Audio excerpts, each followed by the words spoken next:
Con Abraham Levy, el hombre del tiempo, quien ya tenemos vía Zoom. Abraham, gracias por estar aquí el día de hoy.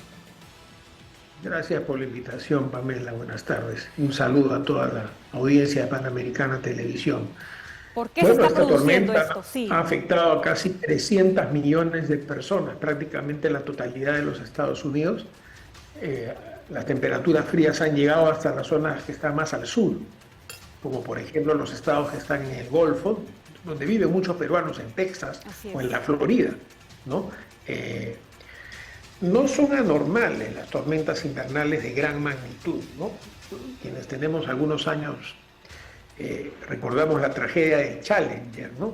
Este transbordador norteamericano que se lanzaba desde la propia Florida y que tuvo una mañana congelada con temperaturas bajo cero, y por eso se produjo las fallas que dieron lugar a esta catástrofe. ¿Por qué? Porque había mucho frío. ¿Por qué muere la gente en los Estados Unidos siendo un país tan avanzado y que tiene una infraestructura preparada? El gas fluye por debajo de las calles, el agua fluye por debajo de las calles, la energía fluye por debajo de las calles. Hemos visto las imágenes de Panamericana, ¿no? Que en medio de la tormenta invernal los semáforos funcionan. Mucha gente queda atrapada por falta de información, ¿no? Y mueren en sus carros, ¿no? La zona en que más muertos ha registrado es el estado de Nueva York, cuya zona más al norte tiene una ciudad que se llama Búfalo. Y Búfalo es famosa precisamente por la montaña de nieve que genera en este tipo de tormentas. En este caso en particular 50 pulgadas, 1,25 m, ¿no? Ahora, esto ha estado ahí 3 o 4 días, que han sido los días donde más se desplaza la población americana, que es el fin de semana de Navidad, ¿no? Hay que recordar que la imagen que nos venden, entre comillas, a nosotros de Papá Noel, es un Papá Noel con trineos, con renos y con nieve, ¿no? Porque eso es lo que sucede en esta época del año. Lo que sí ha llamado la atención son registros de temperatura en extremo bajos, digamos, que son los que están motivando la conversación de que si es o no un evento asociado al cambio climático, ¿no? Una de las manifestaciones que más se reconoce del cambio climático son los eventos extremos. Que suceden cosas, pero de una forma muy acentuada. Y este parece ser el caso, según muchos comentarios de precisamente expertos en materia de clima dentro de los Estados Unidos, ¿no? Ahora, entonces, se han cancelado ya varios vuelos, por ejemplo, ¿y qué se prevé para los próximos días? ¿Esto va a menguar? ¿Se va a poner más intenso? La tormenta ha terminado. Canadá, esto se llama un ingreso de aire ártico, viene del Polo Norte, ¿no? También sucede en el Polo Sur, ¿no? Cuando nosotros estamos en invierno, también tenemos en el extremo, lo que pasa es que en el Polo Sur en el hemisferio sur vive el 8% de la población mundial contra el 92% en el norte, ¿no? Las áreas continentales del Polo Sur, del hemisferio sur, no están tan cerca del Polo Sur para sentir también los golpes de aires antárticos, pero llegan inclusive al Perú.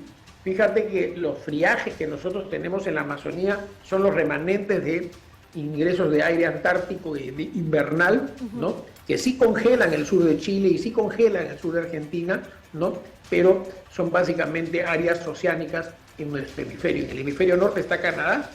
Montreal es una ciudad muy importante, que todo el mundo ha escuchado hablar de ella, que tiene casi toda su infraestructura subterránea precisamente para poder hacer frente a este tipo de tormentas que en Canadá son mucho más comunes por su mayor cercanía en el invierno, obviamente, al Polo Norte, ¿no? Ahora, Abraham, tú has mencionado algo que es muy importante, que es la información a la que tienen acceso los ciudadanos y déjame hacerte un comentario personal. Yo he tenido la oportunidad de estar en una de estas zonas en Estados Unidos y yo, que soy una extranjera, que tengo un teléfono de otro operador, me llegaban los reportes, ¿no? Cuando uno entra al mapa, incluso aparecen las zonas de riesgo, es decir, hay información. Cuando lamentablemente esta información no llega por A o B motivos, es cuando se producen las tragedias.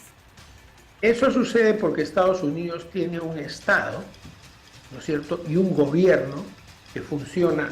El Estado está bien separado del gobierno, las instituciones públicas son muy sólidas, potentes y están dotadas de técnicos, Entonces, todo está muy organizado para que ayudar a la población. El servidor público en los Estados Unidos y en otras sociedades avanzadas sirve al público, no se sirve del público.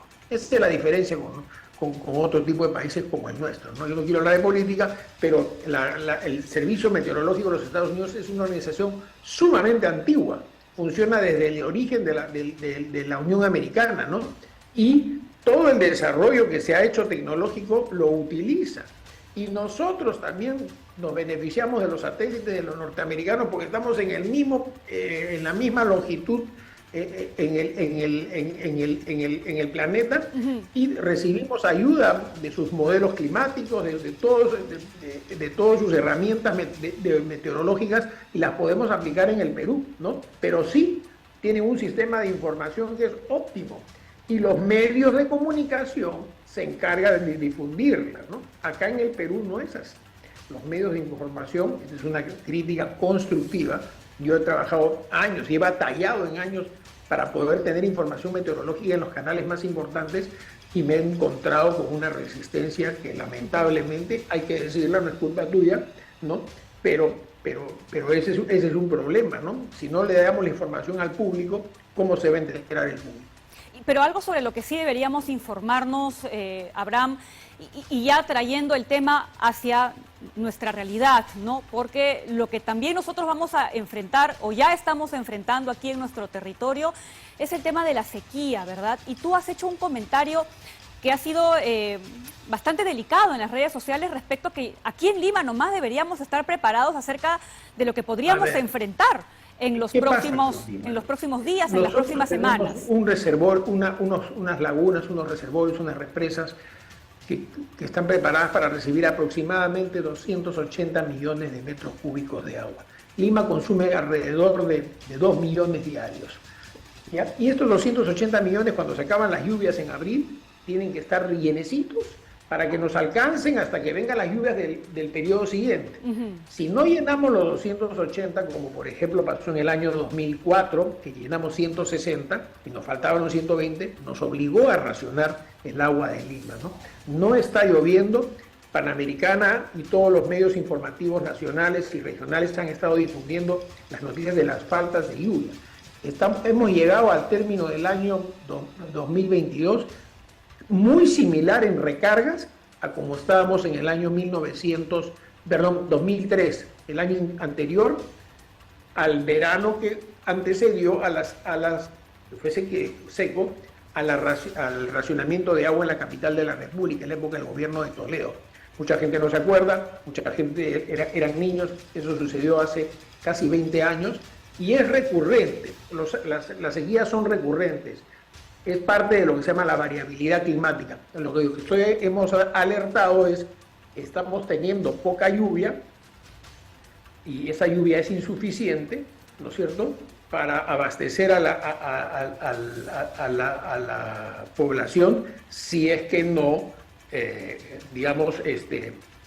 ahorramos agua, ¿no? Porque la poca lluvia que está bajando, de eso vamos a tener que vivir, porque ya se han cerrado las lagunas, porque no se puede seguir soltando más agua, porque no queremos comprometer el próximo año, ¿no? Entonces es una responsabilidad de todos atender, que no es culpa, es parte de la variabilidad climática. Entonces yo simplemente he hecho mención a algo que está sucediendo y que ya lo ha venido diciendo CEDAPAL hace más de un mes, ¿no? No está lloviendo, y si no llueve, nosotros no tenemos un gran parque de reservorios, no hacemos un reservorio nuevo, Pamela, desde que se inauguró Yuracmayo en la primera mitad de la década de los 90. ¿De qué estamos hablando, por Dios? Entonces, una generación entera de limeños y de chalacos, y no han visto un solo reservorio nuevo para la capital de la República. El único que se hizo en forma de una asociación público-privada es Huascacocha, ¿no?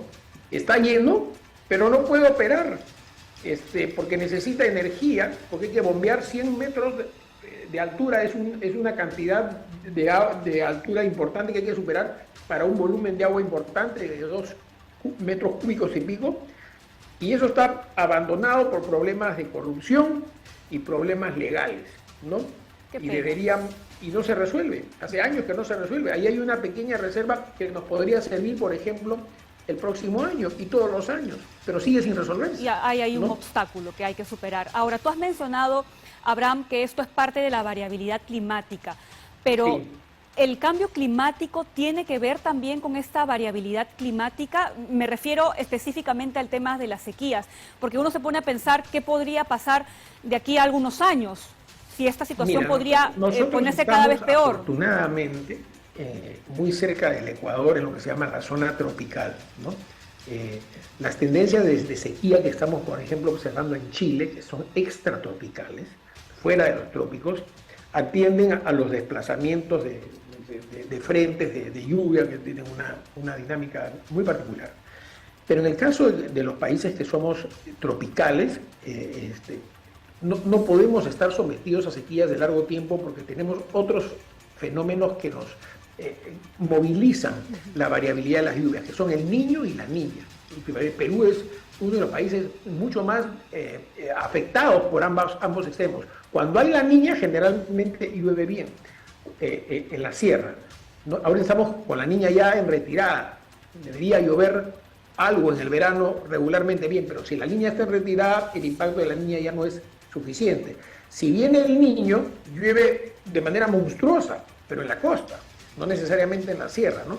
Y obviamente una de las fuentes de humedad de nuestras lluvias es la evaporación, que se llama evapotranspiración, de toda la Amazonía. Si seguimos destruyendo la Amazonía en Brasil, en Paraguay, en Bolivia y en Perú, ese ciclo del agua, ¿no? que se produce a través de las selvas se va perdiendo, ¿no? Y esa es una parte del suministro de agua que va de humedad a la atmósfera que va a convertirse finalmente en precipitación, ¿no? Tiene varios ángulos este tema. Así ¿no? es, así es. Pero Y da para este año hablar, es un año da hasta para ahora. hablar muchísimo y como tú bien lo has señalado, Abraham, se necesitan más espacios para hablar acerca de cómo es que el clima en general, el tiempo en general, Y eso debe impacta ser en una las política vidas de Estado, de ojo, todos esto los es un peruanos. asunto Así del es. gobierno de fulano, de Por sultano, de supuesto. mengano, del gobierno regional o de la alcaldía, ¿no? Esto es una política de Estado. Nosotros tenemos Debería un estar montón en de agua todo que plan se de nos va a los gobierno, océanos, debería ¿no es cierto? estar ahí El pendiente. 75% de la población vive en la costa, en los valles costeros, donde está el 1% del agua, ojo. Y aún así, parte de esa la desperdiciamos porque se nos va al mar. Hay que tener una política nacional de construir reservorios y lagunas para retener parte de esa agua que nos sirva no solamente para la población de Lima, sino fundamentalmente para la alimentación nacional a través del riego que se produce en los valles. Abraham, ya para ir terminando y regresando también un poco al tema que nos había convocado inicialmente y darle tranquilidad a las personas, ¿no? En estas fechas hay mucha gente que está viajando, que va y viene, que se quiere reunir con esta las tormenta personas. ya terminó, están viajando justamente porque los vuelos se han reanudado, ¿no? Estados Unidos es una potencia en aeronáutica, obviamente, entonces 2 o 3 días sin vuelos son miles de vuelos, digamos, cancelados, ¿no? Así es.